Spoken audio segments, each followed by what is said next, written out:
मैं आपका शुक्रिया अदा करता हूं, आपने मुझे मौका दिया। I take the opportunity to speak on the second batch of 12 demands covering school, higher and technical education, sports and youth service, medical and health, labor, employment, religious endowment, forest, industries, etc. Speaker साहब, मैं finance minister साहब के उस ऐलान का खैर मकदम करता हूं जिन्होंने एजुकेशन के लिए 4000 करोड़ बशमूल 2021 और 22 के 2000 करोड़ की सहूलत के लिए, बेसिक कम्युनिटीज़ की सहूलत के लिए मुख्तस किया है। इस स्कीम के तहत नए स्कूल बिल्डिंग्स तामीर किए जाएंगे, पुराने स्कूलों की मरम्मत की जाएगी और जो स्कूल के अंदर बेसिक कम्युनिटीज़ नहीं हैं उसके काम करवाए जाएंगे, फर्नीचर मुहैया कराया जाएगा। मैं हुकूमत से गुजारिश करता हूं कि इस ज़िम्मन में सबसे पहले बुनियादी सहूलतों का काम, फर्नीचर का काम, स्कूल बिल्डिंग्स का काम अगर सबसे ज़्यादा कोई खस्ता हालत में है तो वो हैदराबाद और सिकंदराबाद में है। मैं ये भी कहूँगा कि दीगर 32 डिस्ट्रिक्ट्स के अंदर फिर भी हैदराबाद और सिकंदराबाद के सरकारी मदारिस से ज़्यादा बेहतर हालत है। तो मैं हुकूमत से गुजारिश करूँगा कि इसके अंदर जो अमाउंट स्कूल के रिपेयर्स के लिए और बुनियादी सहूलतों के लिए और नई बिल्डिंग्स के लिए दिए जा रहे हैं, पहले मरहले के अंदर इसको हैदराबाद और सिकंदराबाद के स्कूल्स के लिए इस्तेमाल किया जाए। दूसरे मरहले में आप बेशक दीगर 32 डिस्ट्रिक्ट के स्कूलों को टेकअप कर सकते हैं। ज़रूरत इस बात की है कि यहाँ पर के स्कूल्स की हालत बहुत खस्ता है, तो इसलिए हम ये गुजारिश करेंगे कि पहले मरहले में हैदराबाद और सिकंदराबाद के गवर्नमेंट स्कूल्स की बुनियादी सहूलतों के ऊपर तवज्जो दी जाए, नए स्कूल के बिल्डिंग्स बनाई जाए ताकि यहाँ का सरकारी स्कूलों का निज़ाम और बेहतर हो सके। और इसके साथ ही साथ तेलंगाना फॉर्मेशन के बाद जो रेसिडेंट स्कूल्स तेलंगाना के क़याम से पहले तेलंगाना के हमारे इलाके के अंदर सिर्फ 298 रेसिडेंशियल स्कूल्स थे। आज तेलंगाना क़याम होने के बाद इस हुकूमत की अहम तवज्जो की तरफ से एजुकेशन के ऊपर बशमूल अक़लियतें और BC रेसिडेंशियल स्कूल्स मिलाकर आज तेलंगाना के अंदर 970 रेसिडेंशियल स्कूल्स है। हम इसकी सताइश करते हैं और हम ये बेहतरीन इक़दाम है। और इस स्कूल्स के अंदर करीब 4,30,000 तलबा पढ़ते हैं और ये 4,30,000 तलबा के ऊपर ये हुकूमत सालाना एक तलबा के ऊपर 1 लाख से ज़्यादा खर्चा कर रही है। ये कारपोरेट ट्रस्ट के स्कूल्स के ऊपर इसके ऊपर काम किया जा रहा है, ये बहुत अच्छी बात है, हम इसका खैर मकदम करते हैं। और साथ ही साथ हम ये भी कहना चाहते हैं कि जिस तरीके से माइनॉरिटी स्कूल्स हो या BC स्कूल्स हो, जो गवर्नमेंट ये प्राइवेट बिल्डिंग्स के अंदर लाखों रुपए किराया दिया जा रहा है, उसको गवर्नमेंट इस साल जो बजट रखी है इससे हम रेसिडेंशियल नए स्कूल्स, गवर्नमेंट के खुद के नए स्कूल्स, नए बिल्डिंग्स तामीर कर सकते हैं। इसलिए हम आपसे यही गुजारिश करेंगे कि आप इसके ऊपर तवज्जो दें ताकि हम ज़्यादा से ज़्यादा यहाँ पर नए बिल्डिंग्स बना सके। शहर के अंदर गवर्नमेंट सर्वे के हिसाब से 9,997 एडिशनल क्लासरूम्स की ज़रूरत है और रिक्वायर्ड ये, और इसके लिए हमको काम करना है। दीवारें खस्ता हालत में हैं, secondary school need computer labs, science labs, ये तमाम चीज़ों के लिए पहले मरहले के अंदर काम किया जाए ताकि हैदराबाद और सिकंदराबाद का एजुकेशन के अंदर हम और बेहतरी ला सके। The budgetary allocation of ₹13,573 crores for education for sector of Telangana comes to 6.78%। मैं हुकूमत के सामने और इस हाउस के सामने ये बात मिलाना चाहूँगा कि 2014 के बजट के अंदर जब तेलंगाना कायम हुआ तो टोटल बजट का 10% से ज़्यादा हमने एजुकेशन के लिए अलॉकेट किया था। आज वो घटते घटते 6.78% हो गया है। तो इस जबकि आपको जानना चाहिए कि मुत्तहिदा रियासत के अंदर एजुकेशन के ऊपर 14% बजट रखा गया था।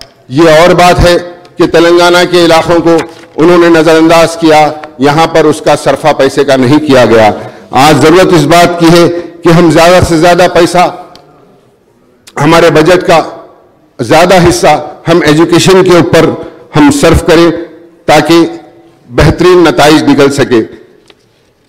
आप 2011 के सेंसस के स्टैटिस्टिक्स से कि 2014 के सेंसस के हिसाब से तेलंगाना का लिटरेसी परसेंटेज रेट 66.54% था, जबकि पूरे हिंदुस्तान का लिटरेसी रेट 74% था 2011 के सेंसस के हिसाब से। 2020 के अंदर जो स्टैटिस्टिक्स के हिसाब से जो 2020 के अंदर जो मिनिस्ट्री ऑफ स्टैट्स ने जो सर्वे किया, उसके हिसाब से तेलंगाना रूरल के अंदर आज मेल्स का 70.6% लिटरेसी रेट है और फीमेल का 53.7% है। और तेलंगाना अर्बन के अंदर मेल्स का 91.7 है और फीमेल्स का 79 है। तो इसको हम और बेहतर इसका परसेंटेज बना सकते हैं अगर ये हुकूमत काम करने के लिए हुकूमत कोशिश कर रही है।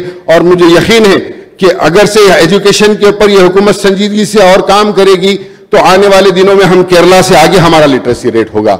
इसके लिए जरूरत इस बात की है कि हम और ज्यादा इसके अंदर फंड अलोकेट करें, बजट अलोकेट करें। और साथ ही साथ मैं आपसे ये भी कहूंगा कि टीचर्स के अंदर recruitment of teachers is also a matter of concern. Speaker साहब, नोटिफिकेशन इश्यू हुआ था 8,792 पोस्ट के लिए 2017 के अंदर। हाईकोर्ट ऑफ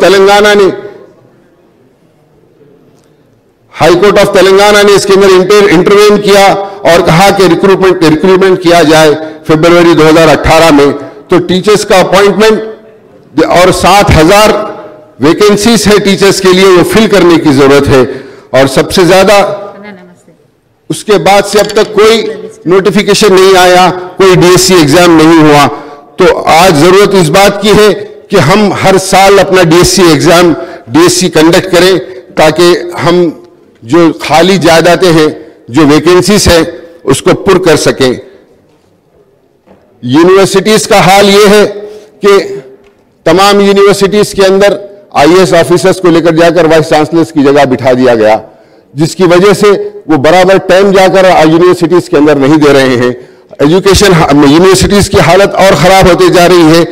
जबकि search committee reportedly submitted the report to the government के वाइस चांसलर्स को अपॉइंट किया जाए। मैं हुकूमत से गुजारिश करूंगा कि बहुत देर हो चुकी है, आप जल्द से जल्द वाइस चांसलर्स का तकर्रुर कीजिए यूनिवर्सिटीज के अंदर ताकि यूनिवर्सिटीज की हालत बेहतर हो सके। उस्मानिया यूनिवर्सिटी के लिए 353 करोड़ रुपए अलॉट किए गए। पालामुर यूनिवर्सिटी के लिए 7 करोड़। तो बहरहाल जुमला यूनिवर्सिटीज के लिए 551 करोड़ अलॉट किए गए। मैं ये कहूंगा कि उस्मानिया यूनिवर्सिटी एक हमारे लिए एक तारीखी मुकाम है, एक प्राइड ऑफ तेलंगाना है उस्मानिया यूनिवर्सिटी। उसके लिए ज्यादा से ज्यादा फंड अलोकेट कीजिए। उसके अंदर साइंस और कॉमर्स के लिए, उसके अंदर और तरक्की के लिए काम कीजिए, उसका कैंपस डेवलपमेंट के लिए काम कीजिए ताकि उस्मानिया यूनिवर्सिटी से और बेहतर नताइज हमको मिल सके।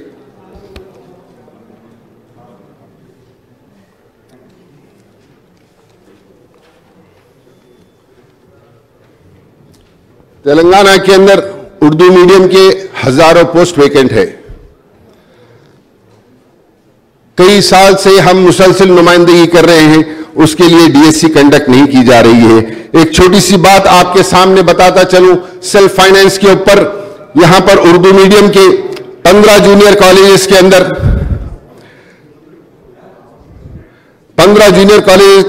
69 तुलबा काम कर रहे थे। उनको लेक्चरर्स काम कर रहे थे, उनको रेगुलर करने के लिए अकबरुद्दीन अवैसी साहब ने उसके ऊपर लेटर दिया। तो कॉन्ट्रैक्ट बेसिस के ऊपर उनको रखने के लिए कहा गया, लेकिन हुकूमत की जानिब से कोई उसके ऊपर इक़दाम नहीं किया गया। गवर्नमेंट कॉलेज के आज उन लोगों को बजाय कॉन्ट्रैक्ट बेसिस के ऊपर देने के उन 15 जूनियर कॉलेज के 69 लेक्चरर्स को आज कहा जा रहा है कि आप गेस्ट फैकल्टी के हिसाब से काम करें, गेस्ट लेक्चर के हिसाब से काम करें। ये उनके साथ नाइंसाफी है मैडम। ये उनके साथ भी इंसाफ किया जाए कि वो लोग कई सालों से काम कर रहे हैं, तो उनको सेल्फ फाइनेंस सिस्टम पे काम कर रहे थे कि उनको कॉन्ट्रैक्ट के ऊपर लिया जाए और कॉन्ट्रैक्ट के हिसाब से, जबकि इसकी file number 1201 of 1EA1 2019 to 2002 is pending with principal secretary पेशी मैडम। तो मेरी आपसे गुजारिश है कि इसको आप जल्द से जल्द किया जाए। उर्दू मीडियम के अंदर जो 15 पोस्ट थे, 53 जुमला 35 SGT उर्दू मीडियम के पोस्ट थे, जिसमें से 20 का तकर्रुर किया गया। 15 हैंडीकैप डिसेबल के कोठे के अंदर थे। 2000 जब से अब तक, उस 2017 से अब तक वो 15 पोस्ट को डीनोटिफाई कर उनको तकर्रुर नहीं दिया गया, जिसकी एप्लीकेशन पेंडिंग है। जब आपको उर्दू मीडियम के अंदर डिसेबल के अंदर आपको नहीं मिल रहे हैं, मैडम आपसे गुजारिश है कि आप ये 15 लोगों को जो है सो जो लोग दरख्वास्त गुजार है उनको डी रिजर्व करके पुर कीजिए, ताकि वहाँ के एक तो वैकेंसीज फिल हो और दूसरे लोगों को रोज़गार मिले। हमने गुज़िश्ता कई दिनों से, कई सालों से नुमाइंदगी करते आए हैं कि डिग्री कॉलेज फलकनुमा और चंचलगुड़े के अंदर सैंक्शन किया गया। डिग्री कॉलेजेस वहाँ चल रहे हैं। गुज़िश्ता वक्त 5-5 करोड़ रुपए दोनों डिग्री कॉलेजेस के बिल्डिंग्स के लिए भी दिए गए थे, लेकिन वो फंड लैप्स हो गया, वो काम नहीं करवाया गया अब तक। वहाँ पर डिग्री कॉलेज के अंदर कोई बुनियादी सहूलत नहीं है। फर्नीचर्स हम प्रोवाइड कर रहे हैं, वहाँ पर कंप्यूटर लैब्स हम प्रोवाइड कर रहे हैं, यहाँ तक के लेक्चरर्स को भी जो है सो तनख्वाह जो देने का है बच्चे डालकर सब लोग जमा कर उन लोग को दे रहे हैं, सिवाय प्रिंसिपल के कोई दूसरी वहाँ पर सहूलत नहीं है। तो हम वहाँ पर जो पीछे प्राइमरी स्कूल्स बने हुए थे, वो प्राइमरी स्कूल्स के अंदर हम उसको डिग्री कॉलेज को चला रहे हैं। मैडम जो CM साहब का जो स्लोगन है KG से PG, आप यकीन जानिए ये 2 कैंपस को हम मिसाल बना सकते हैं KG से PG तक, क्योंकि यहाँ पर तमाम स्कूलें चल रही हैं, जूनियर कॉलेज चल रहा है। आप डिग्री कॉलेज के लिए पैसे देकर ये बिल्डिंग की तामीर करेंगे तो ये सिर्फ ये चंचलगुड़ा और फलकनुमा, ये सिर्फ ये 2 कैंपस के अंदर हम एक आपको मिसाल बनाकर दे सकते हैं कि जो CM साहब ने कहा KG से PG तक रहेगा, तो ये एक कैंपस के अंदर KG से PG तक हम स्टार्ट कर सकते हैं। तो इसकी अहमियत को समझिए और इसके लिए फंड्स इजरा करिए ताकि हम यहाँ पर कॉलेजों की तामीर कर सकें। इसके साथ ही साथ provide sufficient fund for the repairs of heritage building.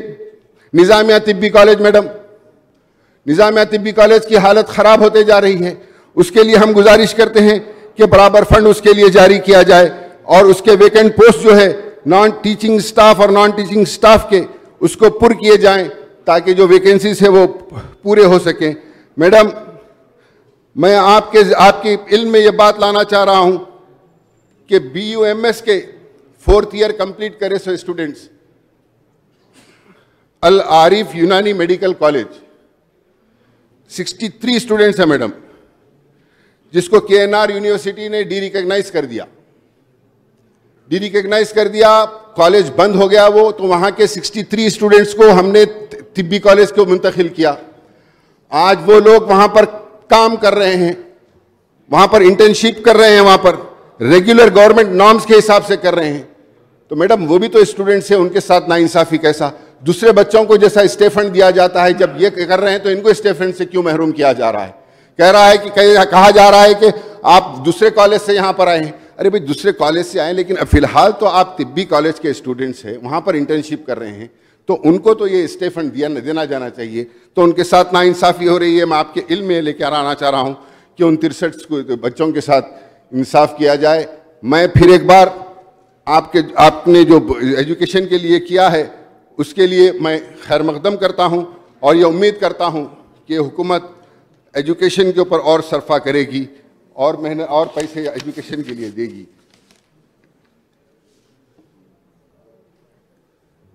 Sports के लिए स्पोर्ट्स के लिए आज डिमांड्स के अंदर करीब 1500 करोड़ रुपए स्पोर्ट्स के लिए हमारे एक्साइज और स्पोर्ट्स मिनिस्टर साहब ने डिमांड रखा है इसका। लेकिन आप बताइए, हैदराबाद के अंदर स्पोर्ट्स के लिए कोई काम नहीं हो रहा है। जो भी कोई एक पुराने शहर हो या नए शहर के अंदर कोई सिवाय एक गच्चीबौली स्टेडियम है या कुछ दूसरे जो एग्जिस्टिंग स्टेडियम से, उसके अलावा कहाँ पर भी स्पोर्ट्स के लिए कोई काम नहीं हो रहा है। तो मैं स्पोर्ट्स मिनिस्टर साहब से ये गुजारिश करूंगा कि आप हर कॉन्स्टिट्यूंसी के अंदर एक स्पोर्ट्स कॉम्प्लेक्स बनाइए। इतने आज थोड़ा बहुत स्पोर्ट्स के लिए काम कर रही है तो वो जीएचएमसी काम कर रही है, जीएचएमसी स्पोर्ट्स मटेरियल दे रही है, जीएचएमसी दूसरे मुकाम स्पोर्ट्स के लिए थोड़ा बहुत जो भी काम हो रहा है, स्पोर्ट्स मिनिस्ट्री की तरफ से शहर के अंदर कोई काम नहीं हो रहा है। तो मैं आपके इल्म में ये लाना चाहूँगा कि आप या तो स्पोर्ट्स के ऊपर आप डायरेक्टली स्पोर्ट्स मिनिस्ट्री इसके ऊपर काम करें, या नहीं तो स्पोर्ट्स का एक बड़ा हिस्सा जीएचएमसी को दे दें ताकि वो स्पोर्ट्स की एक्टिविटीज़ जीएचएमसी एरिया के अंदर टेकअप कर सकें, ताकि स्पोर्ट्स को हम इंकरेज कर सकें। मैं आपसे यही गुजारिश करूंगा कि हमारे हैदराबाद के 15 असेंबली हल्क़ाजात के अंदर कहीं पर भी कोई ढंग का स्पोर्ट्स कॉम्प्लेक्स नहीं है। आप स्पोर्ट्स कॉम्प्लेक्स बनाइए, यूथ को इंकरेज करिए स्पोर्ट्स के लिए, तो आपकी बड़ी मेहरबानी होगी। जबकि इतना पैसा हुकूमत ने स्पोर्ट्स के लिए दिया है तो बराबर तरीके से सिटी के अंदर सर्फ हो। हेल्थ एंड इसके ऊपर सब, मेडिकल एंड हेल्थ के ऊपर सब, आज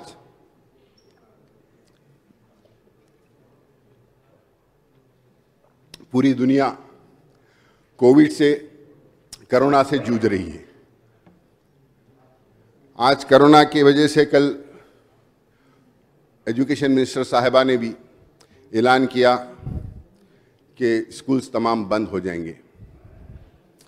लेकिन खाली स्कूल बंद होने से क्या हम कोरोना से लड़ सकते हैं? क्या एजुकेशन इंस्टीट्यूशन बंद कर देने से क्या हम कोरोना से लड़ सकते हैं? कोरोना से, जिसको कोरोना, तो हम ये चीज़ नहीं कह सकते क्या इस हाउस में कोरोना है या नहीं है। हर एक घर में, हिंदुस्तान के हमारे हर एक घर के अंदर ये पहुंच चुका है और ये ख़त्म होने वाला नहीं है। इसको हमको इसके साथ ही जीना है।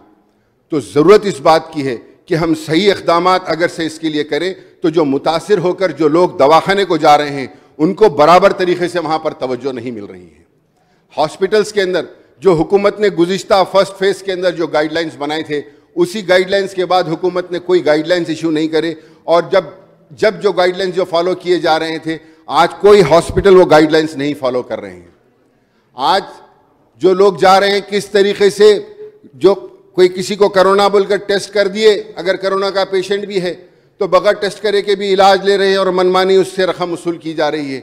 अगर किसी से टेस्ट करे हैं, कोई कह रहा है कि हुकूमत ने इससे ज़्यादा पैसे नहीं लेने को कहा, तो तब उससे वो किया जा रहा है कि उससे पैसे कम लिए जा रहे हैं।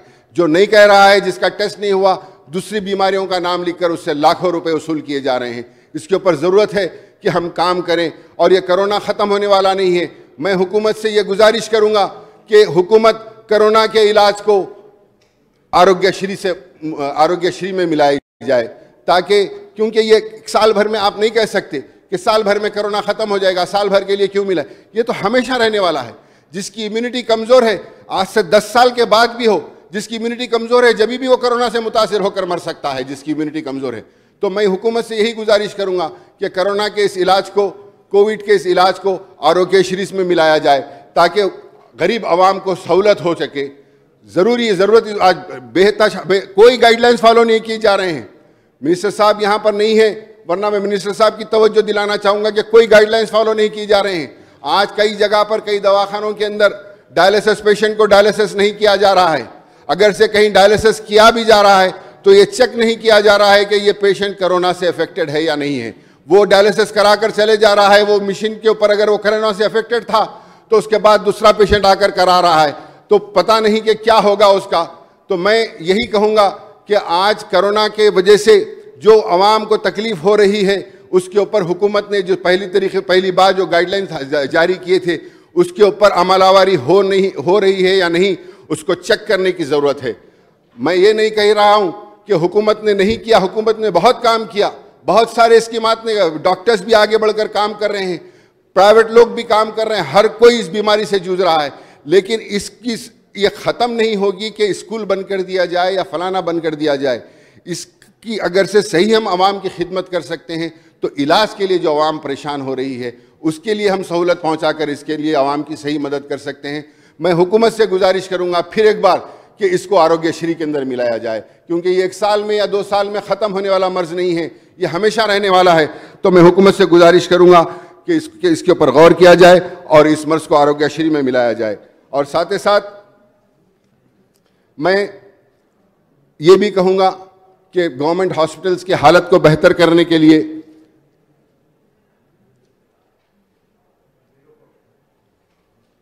while the allocation has increased from 109 crores in the proportion budget has fallen 3.8% to 2.72%। जो गुज़िश्ता के अंदर जो बजट था वो बजट का 3.38% बजट हेल्थ एंड मेडिकल के लिए रखा गया था। आज बजट अल्हम्दुलिल्लाह 2,30,00,000 करोड़ होने के बाद परसेंटेज घटकर 2.72% हो गया है। हमारी हुकूमत हर महाज के ऊपर काम कर रही है। मैं चाहूंगा कि तालीमी मैदान के अंदर और सेहत के मैदान के अंदर ज़्यादा से ज़्यादा पैसा सर्फ कर हमारी आवाम की बेहतरी के लिए और काम किया जा सकता है और ये हुकूमत को करना भी चाहिए। गच्चीबौली स्टेडियम के अंदर 2019 के अंदर टिम्स के नाम से कोविड पेशेंट्स के लिए गच्चीबौली स्टेडियम को कन्वर्ट किया गया था। उसके लिए 6 करोड़ रुपए इस स्कीम के अंदर रखे गए हैं, लेकिन उसके अंदर कोई भी उसका खुलासा नहीं किया गया कि किस तरीके से वो किया जाएगा। और जरूरत इस बात की है कि उस्मानिया हॉस्पिटल के लिए ये पहली बार है कि उस्मानिया हॉस्पिटल के लिए 1 रुपया भी नहीं रखा गया। मैं इस पूरे हाउस की तरफ से, हमारी पार्टी की तरफ से, हैदराबाद की आवाम की तरफ से चीफ मिनिस्टर साहब से ये रिक्वेस्ट करूंगा कि उस्मानिया हॉस्पिटल के लिए अपनी जिद छोड़ दीजिए, उस्मानिया हॉस्पिटल को तामीर करिए, उसके रिन्यूएशन के लिए करिए। 1 रुपया इसके अंदर बजट में नहीं रखा गया उस्मानिया हॉस्पिटल के लिए साहब, 1 रुपया भी नहीं रखा गया उस्मानिया हॉस्पिटल के लिए। तो साहब मेंटेनेंस के लिए तो कुछ रख सकते ना साहब? नहीं है साहब, इसके अंदर नहीं है। तो बहरहाल मैं यही गुजारिश करूंगा कि उस्मानिया हॉस्पिटल के डेवलपमेंट के लिए, उसको प्रिजर्व करने के लिए, एज ए हेरिटेज स्ट्रक्चर, हमारे हेरिटेज को प्रिजर्व करने के लिए उसके लिए पैसे रखा जाए। पीछे आप नई बिल्डिंग बनाइए, पीछे बहुत जगह है, नई बिल्डिंग तामीर करिए, उससे कोई किसी को कोई एतराज़ नहीं है। तो मैं यही गुजारिश करूंगा कि आप इसके ऊपर तवज्जो दीजिए। Government hospital needs more man power, उसके ऊपर भी ज़रूरत है कि गवर्नमेंट हॉस्पिटल्स के अंदर मैन पावर का इजाफा किया जाए।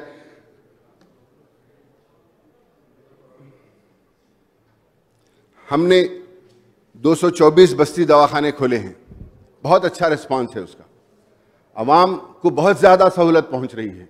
ये हुकूमत का बेहतरीन कारनामा है जो बस्ती दवाखाने हुकूमत ने खोले हैं। और इंफ्रास्ट्रक्चर भी बहुत माकूल इंफ्रास्ट्रक्चर भी रखा गया है, इंफ्रास्ट्रक्चर भी तशफ़ी बख्श है। सिर्फ वहाँ पर बाज़ वक्त, मैं ये नहीं कह रहा हूँ कि हमेशा, लेकिन बाज़ वक्त मेडिसिन्स की तकलीफ हो रही है, मेडिसिन्स बाज़ वक्त बराबर टाइम पर नहीं पहुँच रहे हैं।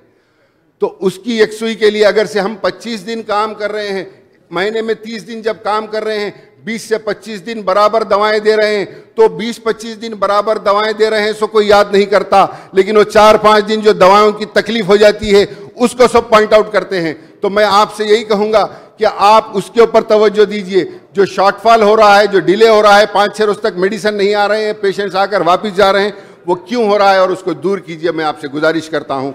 बस्ती दवाखानों का बहुत अच्छा काम है। मैं हुकूमत की जानिब से मिनिस्टर साहब ने, I would also request Medical and Health Minister Sahab to take up steps opening more dialysis centers in GHMC.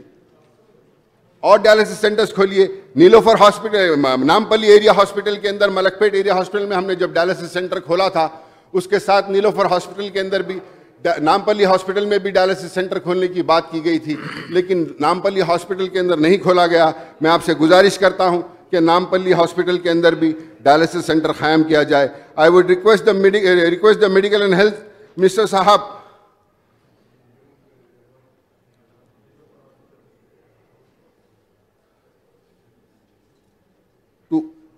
Nilofar hospital के अंदर 90 वेंटिलेटर सैंक्शन किए गए थे। जिसमें से 40 दिए गए हैं, अभी 50 नहीं दिए गए हैं, और वो 40 वेंटिलेटर्स के लिए भी स्टाफ नहीं है। स्टाफ नहीं होने से वो 40 वेंटिलेटर्स खाली पड़े हुए हैं, सिर्फ 10 वेंटिलेटर्स उसमें से इस्तेमाल हो रहे हैं।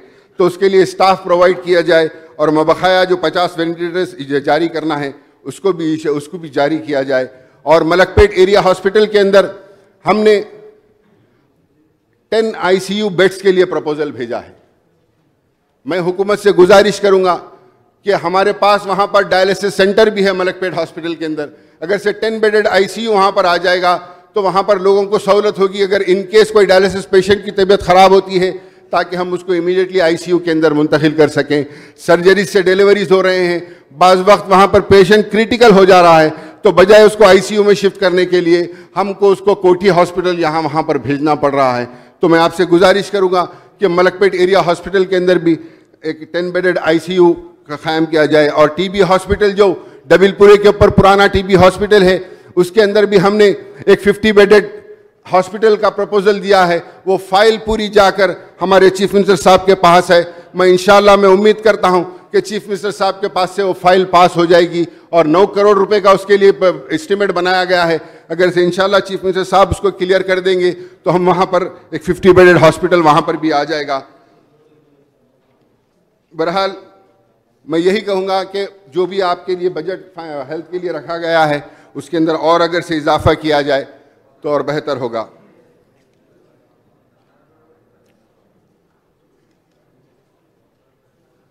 यूथ विंग फॉर अनएम्प्लॉयमेंट,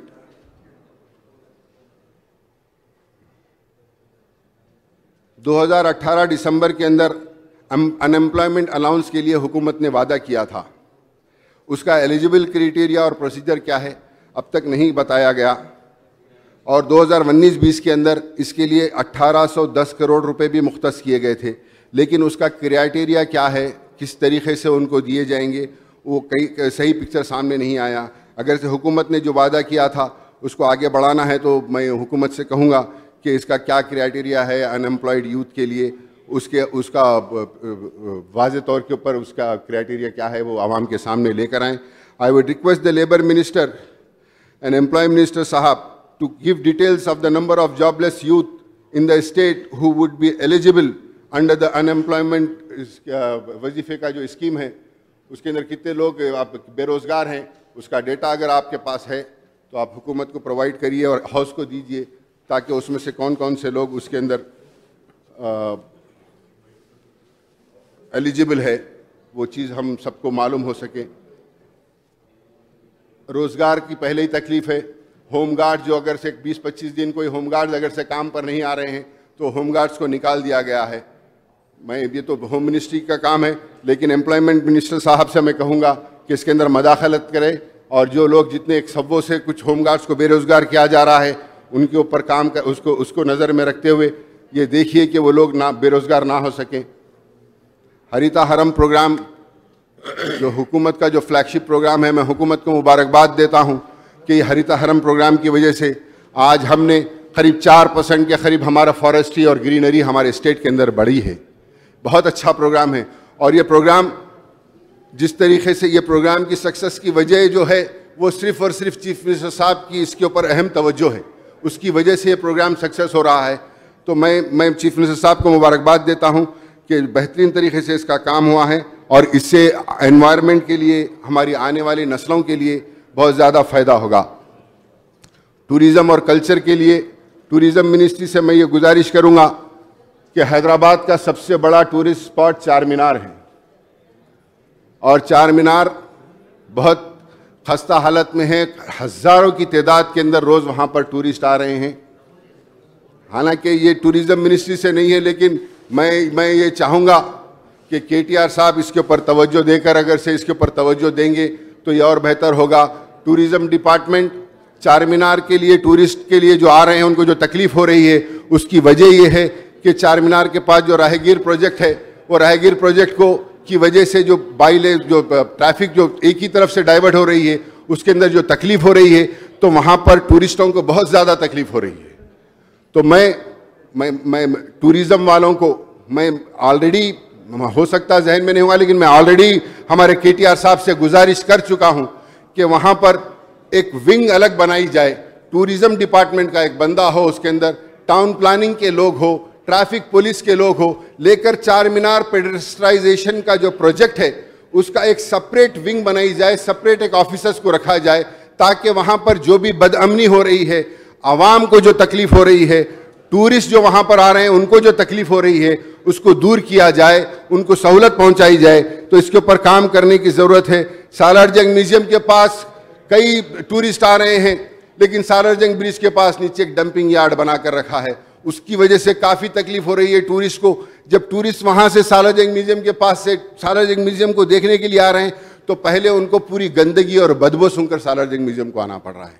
तो ज़रूरत है इस बात की कि वो सालार जंग म्यूजियम के पास सालार जंग ब्रिज के नीचे जो डंपिंग यार्ड, जो डंपिंग कलेक्टिंग पॉइंट बनाकर रखे हैं, उसको वहाँ से हटाया जाए। बहुत बुरी हालत के अंदर है, हमारी शहर का इमेज उसकी वजह से ख़राब हो रहा है। और चार मीनार के पास जो टूरिस्ट को तकलीफ हो रही है, वो फुटपाथ के ऊपर जो गरीब लोग कारोबार करते हैं उसकी वजह से तकलीफ हो रही है।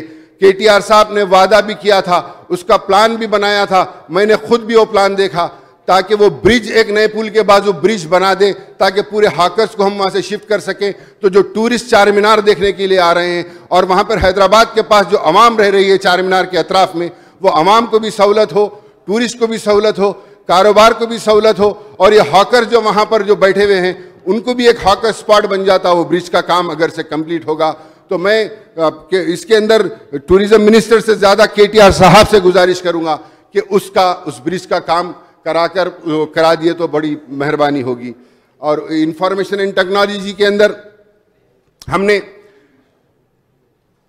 स्टेट के अंदर we hub, U hub setup किए गए हैं, entrepreneurs for women entrepreneurs setup किए गए हैं। हम खैर मकदम करते हैं कोमपल्ली कोल्हापुर में HMDA के अतराफ अकनाफ उप्पल पोचाराम शमशाबाद के पास IT टवर्स जो बनाए जा रहे हैं, IT हब्स जो बनाए जा रहे हैं। हमने CM मिनिस्टर साहब से गुजारिश की थी कि हमारे पास मलकपेट के अंदर करीब 35 एकड़ R&B की ज़मीन है, 35 से ज़्यादा एकड़ R&B, जुमला 65 एकड़ है, जिसमें से 35 से ज़्यादा R&B की ज़मीन है, जिसके अंदर क्वार्टर्स बने हुए हैं जो डिफंग होके डिलैबिरेटेड है। और वहां पर बी क्वार्टर्स को लगता है आके मेट्रो रेल का कनेक्टिविटी है वहां पर। साहब पूरे एक ही जना बोल रहा था, मेट्रो रेल की कनेक्टिविटी है वहां पर। तो उस मेट्रो रेल की कनेक्टिविटी की वजह से यहां माधवपुर से लेके LB नगर, वहां सबकी कनेक्टिविटी वहां पर आसानी से है और पुराने शहर को करीब है। LB नगर नागोल तक को भी सेंटर में पड़ता है। तो हमने हुकूमत से IT मिनिस्टर साहब से गुजारिश की थी कि वहां पर टवर्स बनाई जाए, IT टवर्स बनाई जाए। हमने परसों तो उन्होंने उसको पेशरफ्त भी की। जयेश रंजन साहब से भी मैंने परसों मुलाकात की, उन्होंने उसको फॉरवर्ड किया है। तो अब हमारे R&B मिनिस्टर साहब भी हमारे हरदिल अजीज मिनिस्टर हैं और केटीआर साहब तो पूछो ही मत, उन्होंने तो जो काम लेते हैं करते हैं। तो मैं ये कहूँगा कि उनसे कोऑर्डिनेट कर वो ज़मीन आप ले लेकर उसके ऊपर IT टवर्स बना दिए जी, IT टवर्स उसके ऊपर बना दिए। तो वहाँ पर पुराने शहर की उधर की पूरी आवाम को एक IT का वहाँ पर हब आ जाएगा। IT इंडस्ट्रीज को हम सीट्स अलाट कर सकते हैं, जिस तरीके से हम कोमपल्ली वगैरह में कर रहे हैं। बल्लागुड़े में भी ज़मीन है, वहाँ पर भी कर सकते हैं। मीरालम तालाब के पास ज़मीन है, पुराने शहर के ये इलाकों में कर सकते हैं। पुराने मीरालम तालाब के पास या बल्लागुड़े में भी करेंगे आप तो PVNR ब्रिज जो है उससे कनेक्टिविटी मिलती है। गच्चीबौली को लोग वहाँ से ORR भी करीब है। तो ये तमाम एरियाज़ के अंदर अगर से हम करेंगे तो यहाँ पर IT को फ़रोग़ मिलेगा और पुराने शहर तरक्की करेगा, वहाँ के नौजवानों को रोज़गार मिलेगी। जो ट्रैफिक जैम्स हो रहे हैं, यहाँ से लोग निकलकर पूरे के पूरे माधवपुर जाना, गच्चीबौली हाईटेक सिटी जाना, बीच बीच में सेंटर्स बनने से ट्रैफिक भी डाइवर्ट होगी, बहुत सारा काम होगा। मैं गुजारिश करता हूँ कि इसके ऊपर हुकूमत गौर करते हुए इसको ये किया जाए। और साथ ही साथ हुकूमत ने, CM साहब ने, हुकूमत ने, असदुद्दीन अवीज़ साहब ने जब जाकर गुजारिश की तो गवर्नमेंट प्रिंटिंग प्रेस में से उन्होंने 1 एकड़ ज़मीन सबस्टेशन के लिए दिया। वहाँ पर मज़ीद और 14-15 एकड़ ज़मीन है गवर्नमेंट प्रिंटिंग प्रेस में। गवर्नमेंट प्रिंटिंग प्रेस डिफंग होकर है। मैं एजुकेशन मिनिस्टर साहबा से ये गुजारिश करूंगा और सीएम साहब से गुजारिश करूंगा कि उसमें की जमीन माइनॉरिटी रेसिडेंशियल स्कूल के लिए दीजिए, एक 2 से 3 एकड़ बीसी वेलफेयर स्कूल के लिए दीजिए, ताकि वहां पर जो बीसी वेलफेयर हो और या माइनॉरिटी वेलफेयर हो, माइनॉरिटी रेसिडेंशियल स्कूल्स हो, जो प्राइवेट स्कूल्स के अंदर सालाना करोड़ों रुपए रेंट दे रहे हैं, वो रेंट बचाया जा सके और हमारी जो डिफंग होकर जो जमीन के ऊपर पड़ा हुआ, जो डिफंग होकर जमीन खाली रखी हुई है, उसके ऊपर बेहतरीन तरीके से ये आ सके। सीएम साहब का तो पहले से ख्वाब था कि चंचलवाड़ा जेल वगैरह ख़त्म कर कर वहाँ पर पूरे एजुकेशन का हब बनाया जाए, तो इस चीज़ों के ऊपर काम करने की ज़रूरत है। मैं हुकूमत की तरफ से जो इस तमाम डिमांड्स का खैर मकदम करता हूँ और स्पीकर साहब आपका शुक्रिया अदा करता हूँ जो आपने मुझे टाइम दिया। शुक्रिया।